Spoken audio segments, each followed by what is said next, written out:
Yat yurtlarda rahmet çeken kuluna fenden bir dilegim medet ver Allah'ım.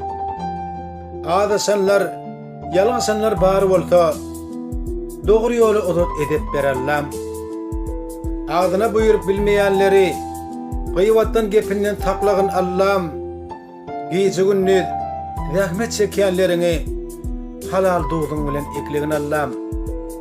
Seni atlap, basın yattığa koyun, sağlık bilen iyilim oyurgun Allah'ım. Biz sana tığın yat, biz sana mehteç, nurundan mehrinden duyurgun Allah'ım.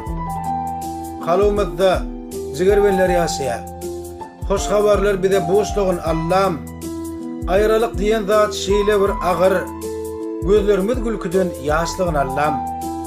Şu şığırımı, dostu paylanlarımı, köngül arzularına yetirgin Allah'ım. Besim sana dua okap yalvar ya, kaygı kutsularını yitirgin Allah'ım.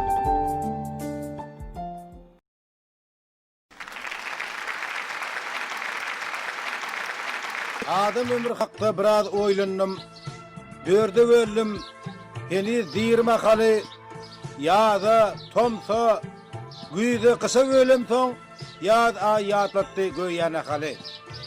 Biraz oturdum da fikrim zemledim, yağd ay diymeklik sağalık dövrün, ol şeyle mukaddet, şeyle bir edir, senne meyikman, atla etmeyecek övrüm.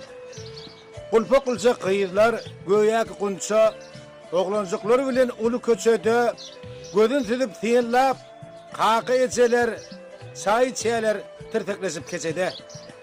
Vaqt diyenin edil göğyak der ya, şeydip devam ediye, oyun her günü, iti boyu kalanığı bilmersin, yastık bilen sağullaşyan bir günü. Ondan tomsun geler, kaka etsesin, yığnarsın, daşarsın üyüne tarap, akval her taraftan çekeler seni, bilsen var ahiri durmuşa yarap. Gerekmeyecek zat yok oğul gıydına. Her seni isleyen zatları gerek. Gider güç kuvvatın devamı için sebep perdent deyip urup duruyuruk. Güyüz gelir. Hem düşer, çalarar başlar. Gözler kütülüşür, hoş edip başlar.